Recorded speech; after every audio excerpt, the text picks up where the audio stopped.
All right, let's talk a bit about your music. You just said you got your inspirations from theme songs like The Terminator, Blade Runner, was it? Because you said it's very industrial, very there's no beauty, no hope, and yeah. Tom, you said once in an interview we tried to touch on death in a positive way. That's a statement. Well, you know, the last record was inspired by a couple of things in my life that made me feel closer to that, and I don't think the last record was you know, morbid, death. You know, I think there was. I mean, it sounds very clinical to say put a positive, you know, angle on death, because that's a ridiculous thing to say. But I think what I was trying to get at was that there are ways of singing about those things with it. You can inject hope into there as well. This record doesn't go close to kind of death, but it's more observational. It's more about other people, about London. So this record is less personal. All right, but it sounds always a bit like melancholic lyrics. So is it something just for stage, or is it something every one of you goes through the other time? I don't know. People. Whenever I sing anything, people think it sounds really sad. Like the first song on the record is, you know, London's become the most beautiful thing I've ever seen. It's not sad. It's not sad sentiment in there. I end Bricks and Mortar with I hope life is good for you. That's not a sad sentiment either. There's lots of positive things in there, too. But you know, we like dark music. We like the kind of sounds that kind of make things feel creepy and sinister. And you know, there are moments where I sing about kind of darker things as well. But I think it's about doing both. But my voice does seem to, people just seem to, I think people may half hear what I say and kind of fill in the rest with death. But, yeah, fine. I think people that like our band and you know, like the records and like what we do, I don't think that's all they hear. All right, because in your new single Papillon, it's just very hopeful, I would say, because you have these lyrics. It's called "We find our own way home somehow." So is it yeah, well, these periods of moods you go through, like hope and disbelief or whatever comes up? Yeah, absolutely. It's about. Yeah, I think at the end of the day, as a lyricist, I am a hopeful lyricist. Yeah, I think there's light at the end of the tunnel in all the lyrics. Even though in Papillon there's no God, I don't think that's a bad thing. I just think that's, you know, my view. But don't you feel sometimes to make a bit more happier music, or a bit more, I mean, like no, but other side? Never, ever. Like what? Never. I don't know what the happy music is. It doesn't exist in anywhere. No good art has come out of happiness. Full stop. It's true. Big words, but true words. Some people would say you could be compared to deepish mode. Yeah, for this record, I guess that's been the one with the fluid references as well. So yeah, it's you know. I like Depeche Mode. Depeche Mode are great. I like lots of bands, but you know, we've made a more electronic record. I can hear bits of it. To be honest, I don't think that's much like Depeche Mode, really. But you know, I can understand why people might. All right. Is there any other British newcomer band you would like to be on stage with? I hate all British bands.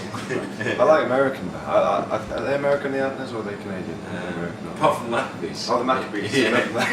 Yeah. I don't hate all British bands, I was being flippant, but I would love the Antlers, and I love the Maccabees.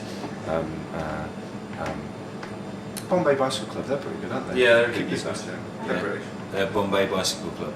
People should check them out, for sure. Okay. What music are you listening to in your private time? Is it like you go home, just flip everything off, or do you have always CDs running and looking for inspiration for stuff like that? Yeah, we're just big music fans. It's hard to pinpoint on just specific acts. We like lots of music, and we constantly listen to, you know, old things, whether it's 60s folk music or, you know, electronica or, you know, a new band. We'll always just put on records and listen to them fairly and openly, hopefully.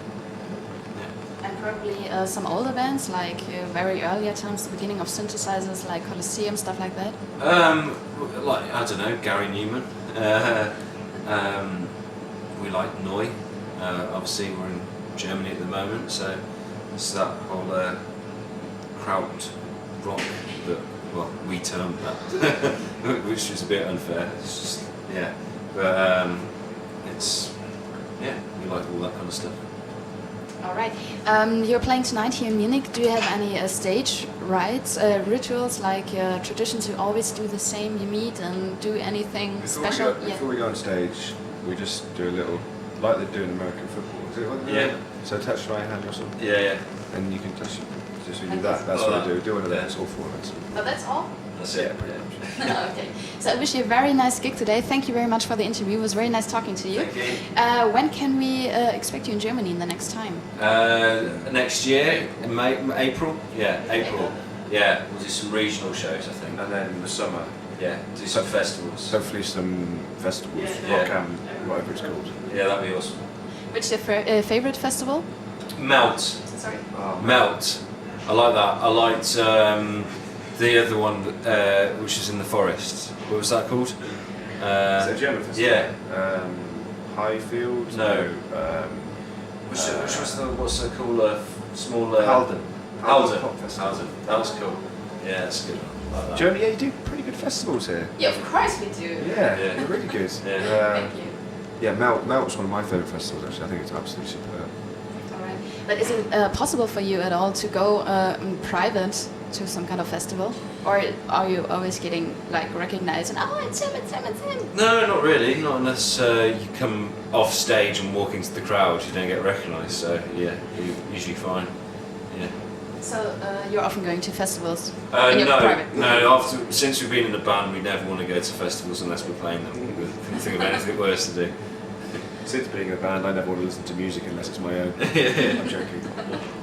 Have you ever had a bad or a funny experience on a festival? Something you always remember or on tour? No, we hate them. No. Well, we hate anecdotes. yeah. No. We've had, like shit festivals where everything goes wrong and guitars break and amps go out of tune. And, but that's not really funny. It's just boring. But they're the ones that stick in your mind. I have lots of amazing memories from festivals as well. Which ones? I have an amazing memory from Pukkelpop in Belgium when we were playing and the sun went down on the main stage. It was just superb. I remember playing Glastonbury. We played there a few times, but one time in particular, 2007, was really, really special. We've got loads of good memories. Loads of good memories. Okay, perfect. So thank you very much Thank you. and have a nice gig tonight. Thanks.